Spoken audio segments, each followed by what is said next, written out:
शाम को एक बहुत अहम और हंगामी मीटिंग है। मैं तुम्हें पहले से बता रहा हूं, तुम्हें आज रात मेरे घर आना होगा। जी सर, अगर कोई खास मीटिंग है तो मैं आज रात आ जाऊंगी, आप मेरा इंतज़ार कीजिएगा।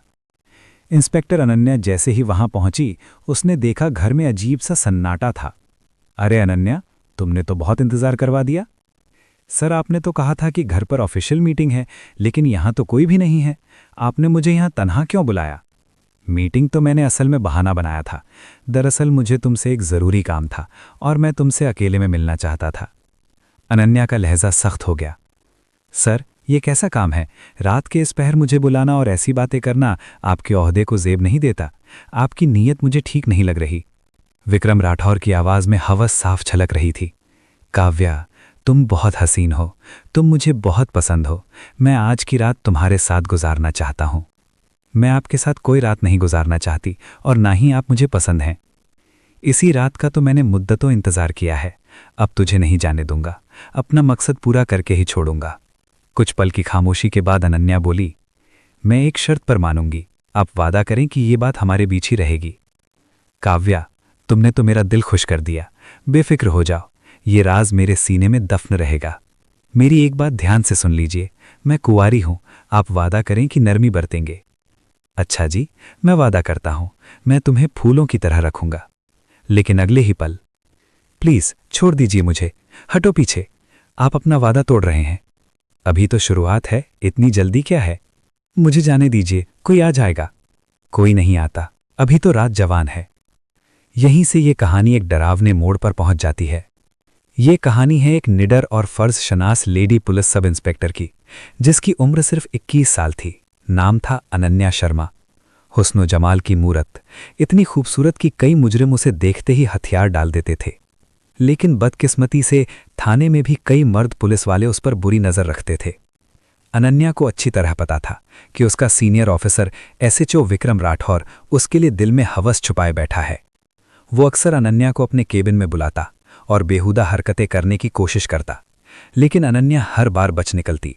विक्रम उसके जुनून में अंधा हो चुका था और किसी भी कीमत पर उसे हासिल करना चाहता था। आखिरकार उसने एक जाल बिछाया। मीटिंग के बहाने रात के वक्त ग्रेटर कैलाश के अपने बंगले पर बुला लिया। रात के 11 बज चुके थे। बंगले में विक्रम के सिवा कोई नहीं था। दरवाज़ा खुलते ही उसकी मक्कार मुस्कान ने सब कुछ बयां कर दिया। अनन्या का माथा ठनक गया। उसने दिल ही दिल में भगवान से अपनी इज्जत की हिफाजत की दुआ मांगी। वो दरवाजे पर डटी रही, एहतजाज किया, लेकिन विक्रम ने आगे बढ़कर उसका बाजू दबोच लिया और जबरदस्ती उसे बिस्तर की ओर धकेल दिया। अनन्या ने पूरी ताकत लगाई, एक जोरदार धक्का दिया और मौका पाते ही वहां से भाग निकली। लेकिन मुसीबत अभी टली नहीं थी। रात के 2 बज रहे थे। दिल्ली की सुनसान सड़कों पर अनन्या बदहवास भाग रही थी। अचानक सड़क के बीच 3 आदमी सामने आ गए।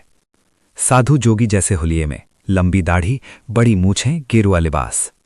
अरे इंस्पेक्टर मैडम, इतनी रात गए अकेली कहाँ भागी जा रही हो? अनन्या गरजी, मैं पुलिस ऑफिसर हूं, हटो रास्ते से।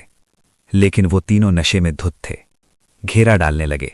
सुनसान सड़क पर बस अनन्या की तेज सांसें थीं और उनके भारी कदम।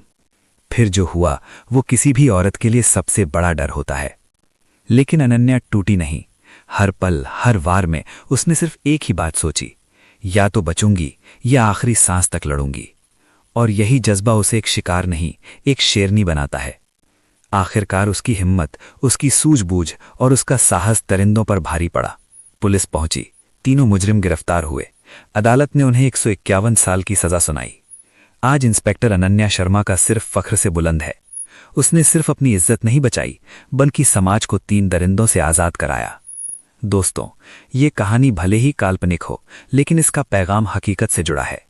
जुल्म के आगे झुकना मत, और कानून से कोई कितना भी शातिर क्यों ना हो, बच नहीं सकता।